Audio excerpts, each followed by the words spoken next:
सबसे पहले भगवान भोलेनाथ और सभी देवी देवताओं के चरणों में प्रणाम करती हूँ। मेरा प्रणाम स्वीकार हो। और जितना भी गुरु भाई और गुरु बहन मेरा वीडियो को देख रहे हो या सुन रहे हो, उन लोगों को भी चरणों में प्रणाम करती हूँ। मेरा प्रणाम स्वीकार हो। दोस्तों, शिव चर्चा की कथा सुनाने जा रही हूँ, दो सहेली का। दोस्तों, उम्मीद करती हूँ कि ये वाला चर्चा आप लोगों को सुन के बहुत अच्छा लगेगा।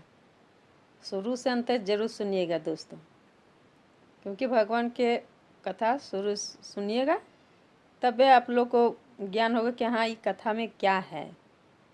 कोशिश करिएगा, क्योंकि आधा अधूरा कोई भी चीज़ सुन के भगवान को अपमान होता है दोस्तों। इसलिए भगवान के चर्चा या भजन शुरू से अंत तक जरूर सुनिएगा। दो सहेली थी।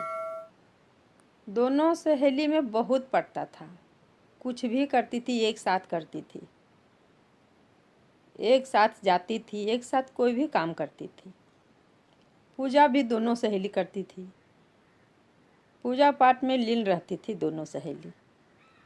धीरे धीरे बड़ी हुई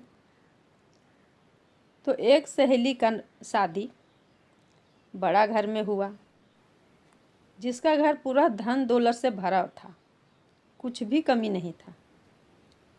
और एक सहेली का गरीब घर में शादी हुआ, जिसका घर बहुत कुछ का कमियां था।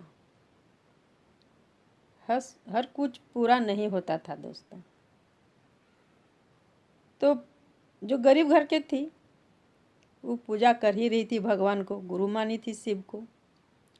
और जो अमीर घर गई उसको हर कुछ पूरा हो रहा था, हर कुछ भरा पड़ा था उसका घर में। वो भूल गई भगवान को कि हम भगवान को पूजते हैं। कभी भी भगवान को याद नहीं करती थी। और गरीब घर में जो गई थी वो सुबह शाम दिन भर काम करती थी और भगवान के नाम लेते रहती थी, भगवान से दया मांगते रहती थी। जब तक भगवान को भोग नहीं लगाती थी तब तक वो खुद नहीं खाती थी। और बड़ी घर गई थी, वो कुछ भी नहीं करती थी।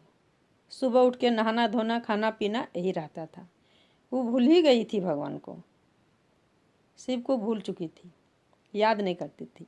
और वह गरीब जो थी वो प्रतिदिन सुबह उठ के मंदिर में झाड़ू पोछा करके स्नान करके तब भगवान को जाके प्रेम से बच्चा के जैसन भोग लगाती थी। पहला कौर देती थी तो उसमें धन दौलत आता था। दूसरा कौर देती थी, रुपया पैसा आता था। और तीसरा कौर देती थी तो सोना चांदी हीरा मोती आता था। इस तरह से वो करते करते उसका घर भर गया और बहुत अमीर हो गई। और वो जो अमीर थी वो धीरे धीरे भगवान से मांग ही नहीं रही थी, भगवान को याद ही नहीं कर रही थी। वो धीरे धीरे वो गरीब हो गई। जो गरीब थी वो अमीर हो गई और जो अमीर थी वो गरीब हो गई।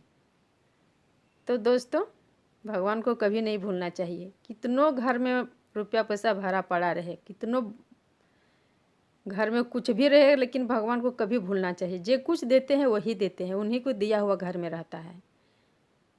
हम लोग को जितना भी अंग है, जितना भी हम लोग एक एक सांस लेते हैं तो वो देते हैं, तो हम लोग लेते हैं।